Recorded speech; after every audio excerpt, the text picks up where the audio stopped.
দ্বিতীয় পৰ্যায়ৰ পঞ্চায়ত নিৰ্বাচনৰ বাবে ব্যাপক প্ৰচাৰ চলাইছে কংগ্ৰেছে। আজি বৰপেটাত নিৰ্বাচনী প্ৰচাৰ চলাবলৈ গৈ বিজেপি দল আৰু চৰকাৰৰ বিৰুদ্ধে সৰব হৈ পৰিল এপিচিচিৰ সভাপতি ভূপেন বৰা।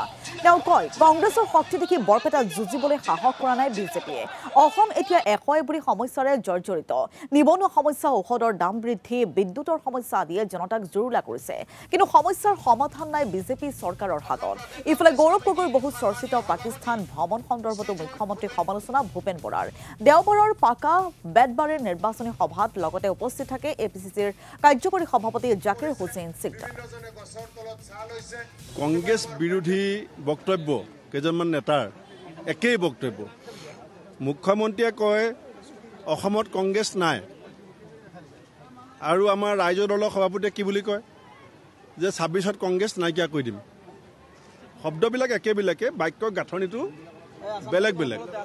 আৰু সেইকাৰণে মই আজমল ডাঙৰীয়া ইয়াত প্ৰাৰ্থী দিছে, মই ৰাইজক কথাটো বুজাই পেলাই কৈছোঁ যে 10 লাখ ভোটত যিজন মানুহ MP হাৰিছে, এটা সময়ত যেনেকৈ ইলেক্ট্ৰিচিটি আমাৰ ফেন থাকে, ফেনবিলাকৰ ফুল স্পীডত যেতিয়া ঘূৰি থাকে, তেতিয়া যদি আপুনি ছুইচটো ঘপককৈ অফ কৰি দিয়ে তেতিয়াও সি 2-3 পাক মাৰে।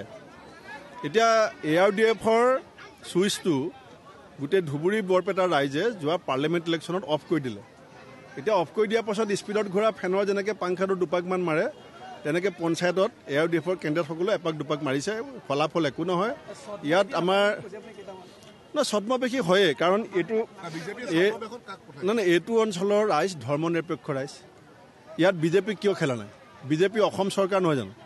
এতিয়া অসমৰ যদি মুখ্যমন্ত্ৰী, বিজেপি যদি ৰাষ্ট্ৰীয় দল, তে আমাৰ বৰপেটা জিলাখন য'ত মহাপুৰুষ শংকৰদেৱৰ কৰ্মভূমি, য'ত তেওঁ সত্ৰ নামঘৰ আৰম্ভ কৰিছিলে, তাত বিজেপিয়ে পদুম ফুলৰ চিম্বল লৈ আহিবলৈ কিয় ভয় খাইছে?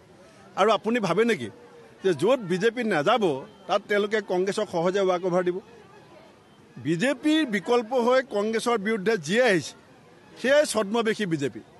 কাৰণ কাৰোবাৰ ব্যৱসায় চলি আছে, কাৰোবাৰ ৰাজনীতি চলি আছে, চবেই বুজি পায় চব কথা।